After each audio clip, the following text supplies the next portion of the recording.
سلام دوستان، خوش اومدید به یه اولین ویدیو کانال دارک شات. امیدوارم که خوشتون بیاد. اومدیم آموزش انواع بریج ها و آره اومدیم آموزش انواع بریج ها رو بهتون یاد بدیم. بریم که داشتیم بزنیم مخدر مونتا پاک میرخزن مرده باش نون به نرف امروز میخورن و مخبرات استفاده میکنن نوب بریجه. همینطوری بدون اینکه شیفتو بگیرن، بدون که شیفتو ول کنن، بلاکو میذارن و واسه خودشون میره. حالا بریج بعدی چیه؟ فست بریج. این فاصله ای که بلاکو میذارید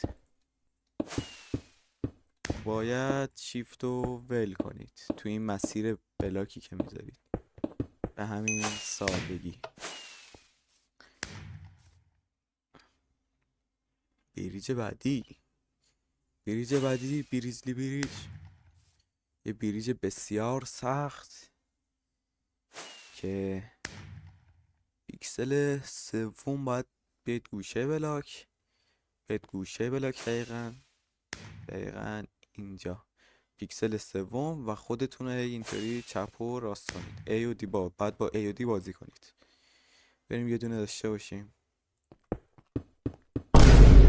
بله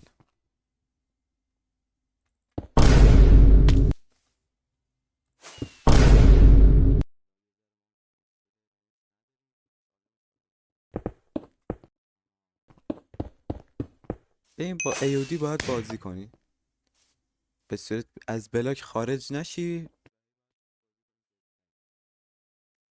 یه بار دیگه انجامش بدیم.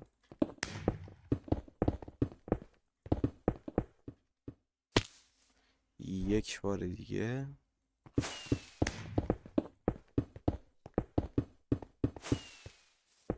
بله بسیار آسون. البته آسون نیست و موس میخواد. بریج بعدی ارزم به حضورتون که گاد بریج که نیست، گاد بریج آخرشه. بریج بعدی مونوال که دقیقا اس و دی رو میگیری، بعد ای هم همزمان باش بزنی.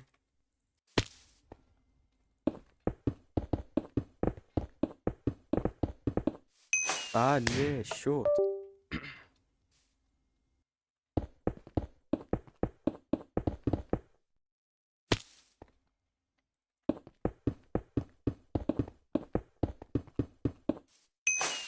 اینم از مونوال.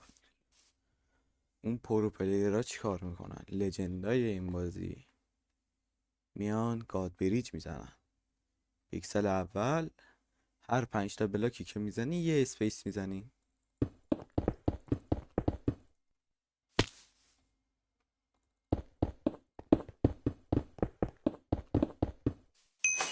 تموم. 4200. به به.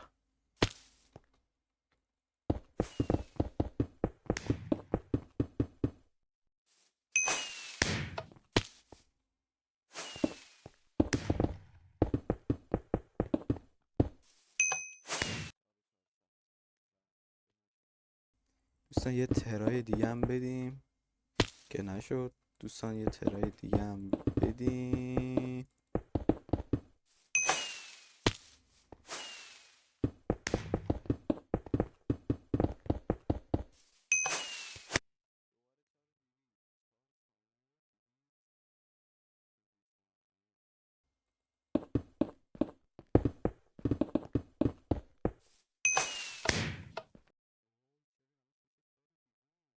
با خودت نگفتی کجا تمرین بریج بکنم؟ آدرس سایت رو براتون گذاشتم توی کپشن.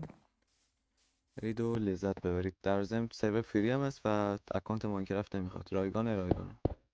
اگه تا اینجا ویدیو رو نگاه کردی خیلی ازت ممنونم. تا دیدار بعدی. خدا